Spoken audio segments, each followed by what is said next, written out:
So, thank you all very much for inviting us, and a warm Manchester welcome to what is a proper Manchester venue here. It's great to be here, and it's actually really interesting. There are loads of old friends who play a part in our story, actually, I've seen. And many of us started working together in the late 80s in Manchester around nightclubs like the Hacienda and the Home and bars, and I was selling records and posters. And this is really the story out of that start in Manchester. Manchester, which at the time was a really interesting city with lots of cultural things coming on. A whole movement, I suppose, started, an expertise in urban regeneration. And this really is our story about Urban Splash, about what we're doing, about a bit in the 20th century, and more interestingly in the 21st century, a story of moving from reusing existing buildings to building new buildings and trying to build those in a very sustainable way and do those using modern methods of construction. So the company's called Urban Splash. It's a private company based here in Manchester, set up 26 years ago, and we try to do what it says on the tin, make a splash in our towns and cities. We've done about £1 billion worth of developments. And I suppose the DNA tying in what are very different developments are the architecture and the design and the DNA of them. Based in Manchester, but working across England at least anyway, albeit nothing inside the M25. And to give you an idea of the scale, about 190 people working now for the company. And these are some of the nice things some of the press have said about Urban Splash over the years. But very humble beginnings, started literally 2 men in a shed, a building not unlike this one when we started in Liverpool. Myself have been a track records entrepreneur, a very talented architect called Jonathan Folkingham. We're still partners together. And the first scheme we did was taking an old building. It's usually, I say, it's hard to imagine what Manchester was like when we came to Manchester 30 years ago, but actually being on this street is very easy to remember what Manchester was like, because all of Manchester was like this street. And this was a building, and we managed to convert this for £27 a square foot. We literally went to IKEA, bought the kitchens, we took joiners off the street, but made what was still, quite I think, an interesting building. And if you hide the television, it still looks pretty contemporary even today. And right from day one, we was interested in the space outside the buildings as the buildings themselves. There was a 2-story building there. We simply demolished that and created Concert Square, the first new square in Liverpool for over 100 years. And then came back to Manchester, and at the time there was a wealth of old decaying buildings nobody wanted. They were considered to be redundant, they considered never to be lettable, but we started converting those using good architects into residential properties. This was one in what's now called the Northern Quarter. Those of you know the Northern Quarter of Manchester, it used to be called the shitty part of Manchester behind Oldham Street. We came up with a name, came up with a concept and idea. This was Smithfield Buildings, the first big building to be done there. Trafford Park, some offices, some residential. We started to get noticed by people, collegiate in Liverpool. Alma Cuba turned first into an art gallery, and with many of our schemes, there's a connection with the arts, and then into Bar, Old Haymarket. And then in 1999, we did our first new build. And we had an architectural competition, like many of our buildings. We had Richard Rogers chair the judges, and it was a blind competition. And we picked a young architect for his first building in England called Glenn Howes, who took this site and turned it into what's still our offices now, Timber Wharf.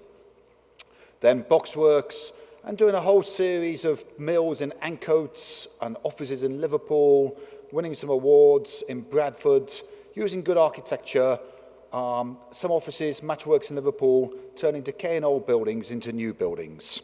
This was one in Altrincham, Budenberg. We worked here with Foster and Partners, and we started to explore affordability. And in this building, there's some social housing, there's some for sale, there's some for rent, shared ownership, all the same front door, all the same spec, pepper potted around the building. 2005 did Fort Dunlop. Many of you will have driven past this on the motorway, brought back to life. Rotunda above the Boeing Shopping Centre. And then we started thinking about the way we're building. And we're by and large building with a brick, wet cement brick, the same way that the Romans are building for the last 2,000 years, and thought there must be a better way of actually building. So we started exploring modular. This was initially with a steel frame system with a building called Moho, or Modern Home, in Castlefield, a concrete core, steel frame, and then modular units stuck on. Bought a job lot of tower blocks for Manchester City Council. At the time, the priorities have changed in Manchester dramatically. At the time, there was actually too much social housing. There were these tower blocks with supposedly no demand, even as social housing, surplus to requirements. We bought them from the City Council, reclad them, converted them, and made them into successful. We then had either a very bad idea or a good idea at the wrong time to set up a chain of boutique hotels in listed buildings, and possibly an even worse idea of starting in Morecambe. But a beautiful building, the Midland Hotel in Morecambe, and if you get a chance, go and stay there. Room 302 is the best room with a hot tub on the roof. And then very modest buildings, terraced houses. The perception was there was no demand for these houses. They were going to be demolished. And I said, why are you demolishing them? They said, there's no demand for two up, two down terraced houses. I said, well, wait a minute. You go to Didsbury, they go for £300,000. You go to London and Mayfair, they call them muses, they go for £4 million. There's nothing wrong with two up, two down terraced housing. So we reinvented them, put the living room upstairs, sorted out the car parking in the back alleys. We go terrace on every flat, and solved some of the problems. Leeds, Stalybridge, Castlefield. This building is just around the corner, an old industrial warehouse like many of Manchester's great ones, originally built to make the machinery that ran the mills, went through a very sad period of decline, lying empty for many years. This was it 4 years ago, I think, and now brought back to life. We also have a lot of commercial space, working space, co-working space, all around Manchester and Leeds and Liverpool. Very similar, actually, to what you might see in WeWork or somewhere. Some of the buildings we're working on at the moment. Just gives you the idea about taking areas that have been seen as not particularly great, but actually using great architects, great design, and changing the areas around and making them a desirable place to live and bringing people back to live into the city centre. During this time, we started by doing old buildings and doing these up, refurbishing them, buildings that nobody else thought there was a future for. We then went on to new buildings, and then we were thinking about how we can actually look at workspace and homes, and thinking more into getting into area-wide regeneration, and actually how we can use modern methods of construction to build new houses. But it gives you an idea of the architecture, taking different forms of buildings from different periods. Here we're doing the pods on the roof of Lister Mills in Bradford, bring them back to life, and trying to make them as affordable as possible. These you can rent for less than £500 a month. You can buy them for less than £100,000. Working with David Morley on there. Avro, and here we're doing very big lofts in Manchester, 3,000 square foot lofts. It's the biggest size. And we set up a joint venture with Places with People, one of the biggest housing associations, and working through a number of different schemes with them. Park Hill in Sheffield, an old council-owned block. The council really fell out of love with it, wanted to demolish it. It got listed. They saw it as a slum with no future. We saw it as a building with great potential, brought it back into use, and thinking about how to change the places around. It's more about the soft issues than it is about the hard issues. Brought it back to use, rehoused all the existing residents that were there already, plus sold a load of houses to first-time buyers on the upper floors. But as well as the upper floors, filled in the lower floors with the best designers, the filmmakers, the architects, the coolest brands in Sheffield, put in a vegan cafe, putting a free public nursery run by the council, and going on a long journey, taking people with us. It was like Marmite. Some people loved it, some people hated it in Sheffield. So one of the first things we did was make Je t'aime, I love Park Hill t-shirts. We got the Arctic Monkeys to wear those on the top of the pops, and so on. And we're now on with another £15 million worth of development, finishing off Park Hill with 2 more phases of student housing, of more homes. And we're working with a charity called S1 Arts to open a £20 million arts centre there, hopefully in a year or two's time. Lakeshore in Bristol, great building made of first use of Corten steel in the UK, converted this and doing a new phase called the Copper Building, just completing as we speak, the first people moving in there. Royal William Yard in Plymouth, an old victualling yard, very different Georgian set of buildings, lying empty. Plymouth's quite a tough city, and this was on the wrong side of Plymouth. When we bought it, we approached every single restaurateur in Plymouth, and not a single one would go in there. We offered every restaurateur in Plymouth, said, do you want to come into this area? It looks fantastic. None of them would go in there because of the wrong side of Plymouth, and Plymouth was seen as a very, very tough city. And so we started curating, and we use the term curating and hand-picking the different restaurants. So we started with Hugh Fernley Wooden Stools with a cottage. And now we've got 11 different bars and restaurants, organic coffee makers, artisan bakers, Secco, Prezzo, Wagamama, small independents, independent brewers. And it's really made Plymouth the centre, the Royal William Yard in Plymouth, the centre of the eating and drinking place. And in many ways, doing the residential was the easy part because the buildings were so beautiful, albeit they were actually scheduled monuments. So we had to downgrade them first to grade 1 listing and then to convert those. And we also do a whole programme of events around the building to actually bring in markets, to have a ferry bringing people in there, to have a cycle hire scheme, all sorts of interesting, weird and wonderful things going on there. Internet startup companies, lots of businesses, lots of residential, an artist studios called Ocean Studios, and a series of different events. We opened up the Southwest Coast Path with what we call Stairway to Devon, circus events, theatre events, a series of different interventions to make the space interesting, to encourage people to come and want to visit it as well as to live there. And we're on with the last couple of buildings in there at the moment. And then we were thinking about, these had all been large-scale schemes, big buildings. If we wanted to do housing rather than flats, what would we do and how would we go about it? And we looked and worked with Reba, and our new homes were building, meeting people's needs. And this sort of scene that's ubiquitous in the UK just depresses me so much. And we noticed all the people who bought our flats, none of them bought new build housing. In Manchester, they went to Didsbury or Hale and bought second-hand housing. And actually 70% of the people, according to the survey, would rather buy second-hand than new. If you buy a car, do you want a new or second-hand one? If you can afford it, you buy a new one. So why was this? And then we looked at how our phones had evolved, how our televisions had evolved. Every time you buy a new television, it's cheaper, it's better, it's bigger, it performs better than the last one. Yet our housing is getting no better and actually more and more expensive. What can we do to change that? There must be some things we can do. And so we thought, if we're going to start from first basics and design a house from scratch, how would it be? And so we thought we'd try to create a range of designer houses and use our track record and our brand of Urban Splash. And so we came up with the idea of House by Urban Splash, and we've been through a process of buying the modular factory. And earlier this year, we demerged the modular housing business, and we took an investment from Sekisui House in Japan. They're actually the world's biggest house builders. They build 45,000 homes a year. They have 1,000 people working in the R&D department. They've been building modular houses since 1960. They employ 3,000 architects in-house. And Her Majesty's Government, Homes England, took a 5% stake. And we realised if we want to scale this business, we can't do it by ourselves, a small northern company. We need to find good, experienced partners who've been doing modular housing since 1960. So Sekisui House, incredible company. I was in Japan last week seeing their factories, 5 million square foot factories. They've been doing this for many, many years, and they've really got it honed. Yet still great morals, changing the world through living, and love of humanity. And the core values are very similar to Urban Splashes, of trying to leave the world a bit of a better place. A huge R&D department. And so our key themes when we're doing the house is be modern, looking forward rather than backwards.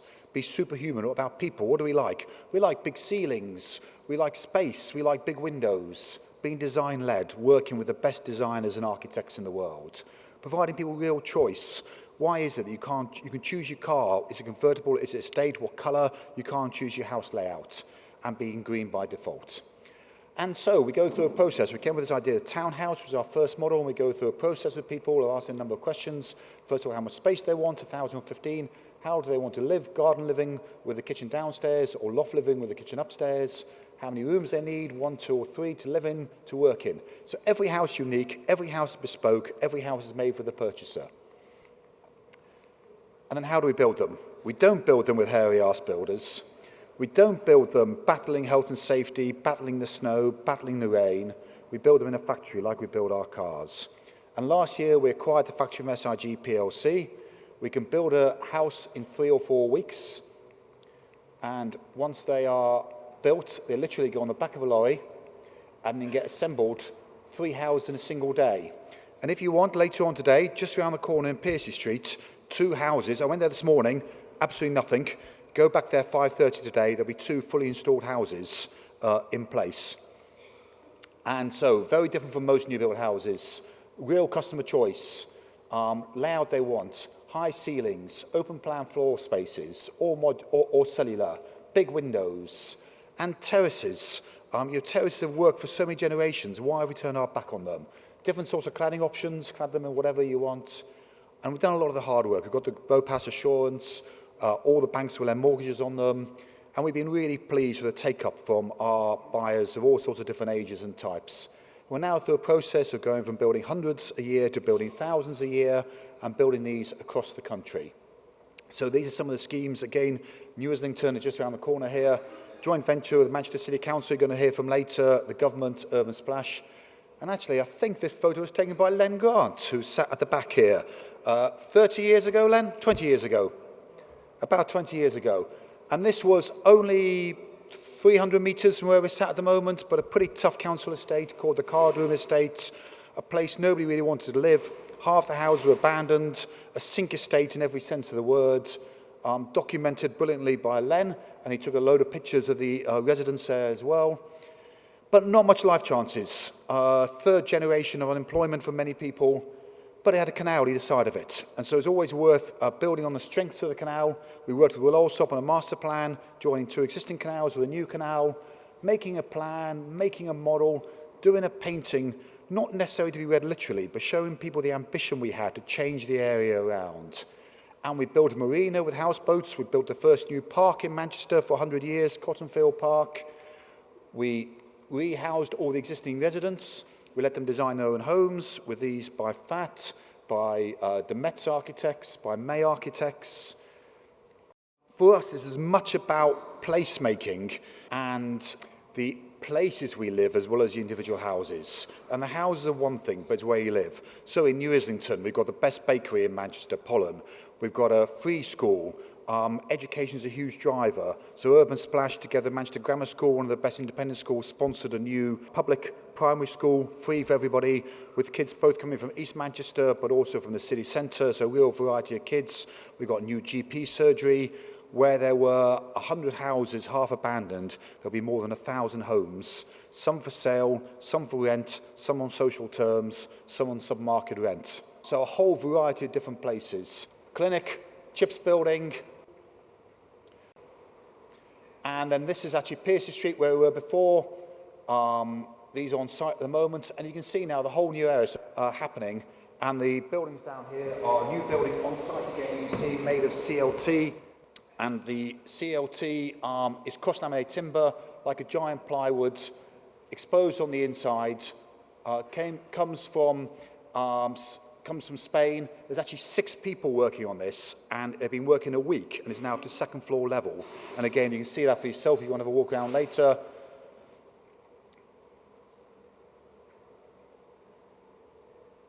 And this is just a little film, we've got some volume.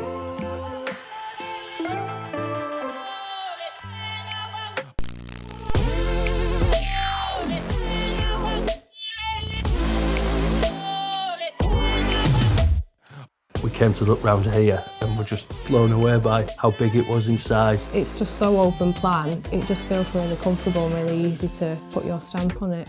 Part of the thing that attracted us was the fact that we could sort of design the house around how we wanted to live. The ground floor is really for entertaining, the middle floor is for guests, and the top floor is our bear's den. It's that whole wider community that really adds to the value of this house and living here. So we're very thankful for being here. Yeah, we had an opportunity and you just think it's really, really special.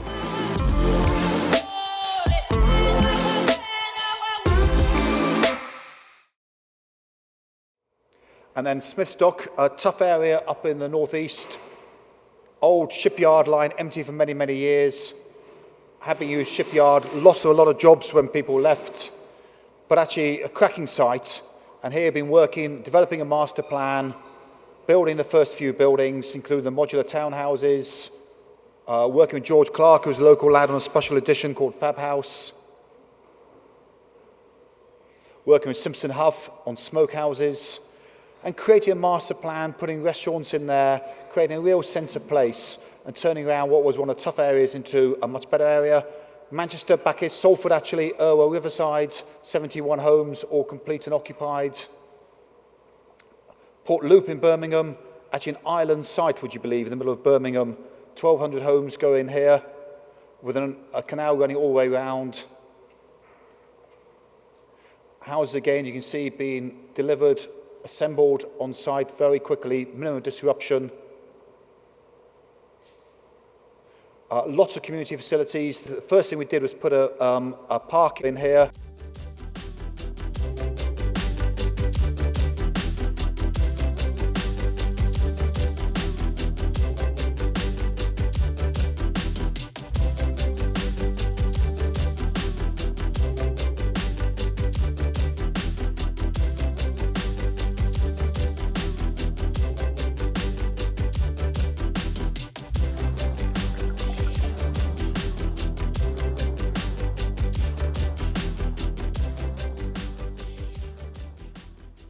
So it's all about making space. We've got a manifesto to tell people what it's like to live here, where we can have green streets, not mean streets. It's an island, so we can make our own rules. We're working with Peel on Wirral Waters.